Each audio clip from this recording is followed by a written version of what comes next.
back, students. So in this video, we are going to learn about forward counting and backward counting.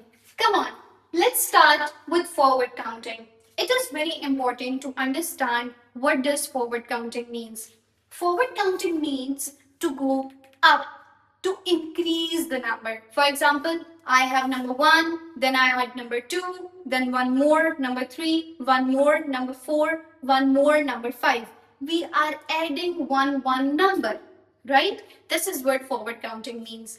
Now look at this diagram. We have a honeybee over here, right? And the honeybee wants to get to the beehive. She wants to go back to her home. Now, what we will do is, right now, she is on the 0 floor. She is on the lowest floor and she has to go to the highest floor, to the most upper number, the greater number.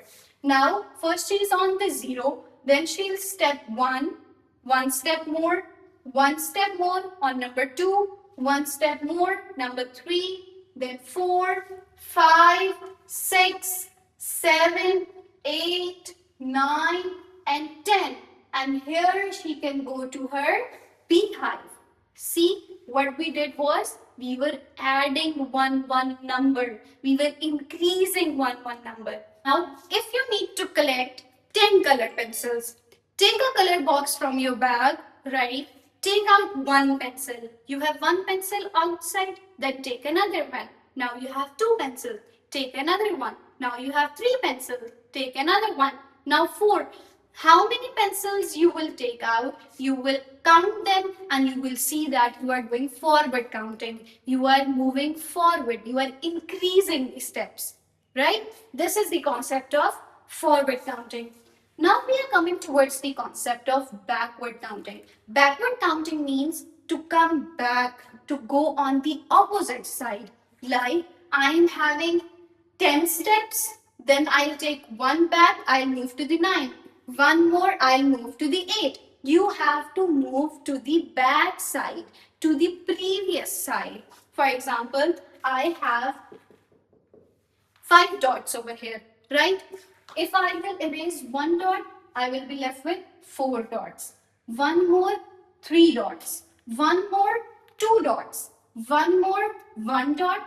And if I erase one more, I have 0 dots. That means I am subtracting something. I am taking out one number. Now see here. The butterfly needs to come to the flower, right? She needs to come to the flower for the nectar. Now what will she do? She is on the 10th floor right now. She is on with the skies. She is higher on the upside. You know, have you seen the sky? It is very high and the ground is very lower. So right now, the butterfly is in the sky. She needs to come on the floor. She wants to come near the flower. What will she do? She is on the 10th number. She will come 1 less, 9. 1 less, 8. 1 more less, 7. 1 more less, 6. Then 5, 4, 3, 2, 1, 0 and near to the flower. You did it. You brought the butterfly to the flower. There is a very important trick to come upon the concept of forward counting and backward counting. That is known as drilling. The more you speak, the more you drill the forward and backward counting, it will come more strongly to your mind, right? Do one thing. Take a chart paper at home. Write from 1 till 100. Or as per your syllabus, if it's 1 from 20 or 1 from 50, write it down on a big page, okay? And every time you pass by it, just read it, either in the forward counting or either in the backward counting. The more you will see, the more you will speak, the more strongly you will grasp the concept. So this is the only trick that you learn the forward counting and the backward counting. Keep drilling it. Every time you have free time, just drill the backward counting, drill the forward counting. Keep your 10 hands in front of you like this. Keep the 10 hands in front of you. Now this is 10. If I bring one finger down, this is 9. One more, 8. One more, 7. One more, 6. One more, 5. One more, 4. One more, 3.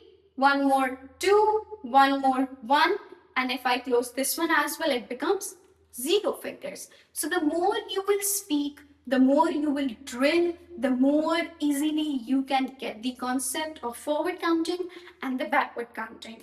I hope you people understood the concept of forward and backward counting. So we will see you in the next video with some more new concepts. Have a great time. Allah Hafiz.